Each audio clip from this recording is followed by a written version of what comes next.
रामचरितमानस में 7 कांड बताए गए हैं। 7 कांडों में से सबसे सुंदर है सुंदर कांड को बताया गया है। अब सुंदर कांड में इसको क्यों बताया गया है, इसके मैं 5 लाभ आपको बताने जा रहा हूँ इस वीडियो के माध्यम से। सबको सुंदर कांड का पाठ करना चाहिए।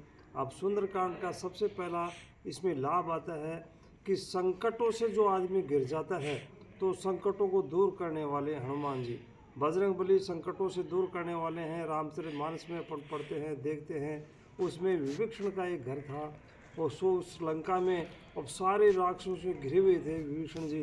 तो उस समय की बात है, जैसे अपन मुंह में सारे दांतों के बीच में एक जिह्वा रहती है, जीभ रहती है, उस तरह से घिरे हुए थे।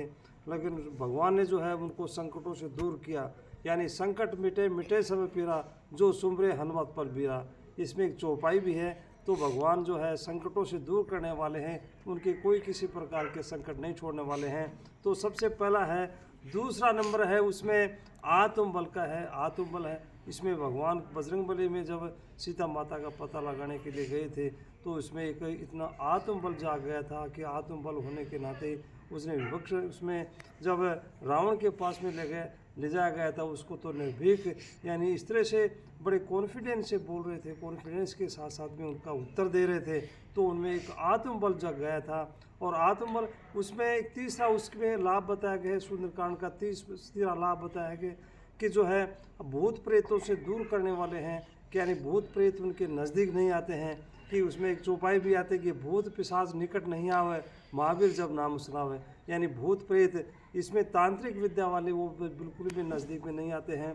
तो इसमें हमें एक तीसरा लाभ होने वाला है। चौथा लाभ इसका बताया गया है, यदि कोई असाध्य बीमारियां हो जाती हैं इसमें, कि उसमें कोई बीमारियां जो है दवाइयों से ठीक नहीं हो रही हैं और जो है हॉस्पिटल में जा कर के हम तंग आ गए हैं, तो वो जो है सारी बीमारियों का वो जो निराकरण करने वाले बजरंगबली हैं। तो उसमें एक चौपाई भी आती है, संकट उसमें चौपाई आती है कि नाशे रोग हरे सब पीरा, जो सुमरे हनुमत बिल मेरा। जो इसमें हनुमान चालीसा का उसमें सुंदरकांड का पाठ करते हैं, ये जो 1 साल यदि वो कर लेंगे तो उसके बीमारी कोई नाम की नहीं रहेगी, उसको दवा लेने की ज़रूरत नहीं है। तो उसमें सारी बीमारियां उसकी दूर कर जाती हैं।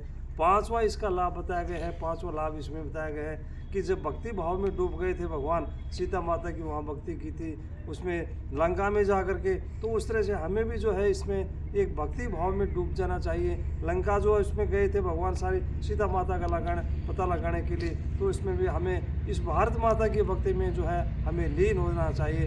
और सुंदरकांड का पाठ जो हमें निश्चित रूप से ही करना चाहिए।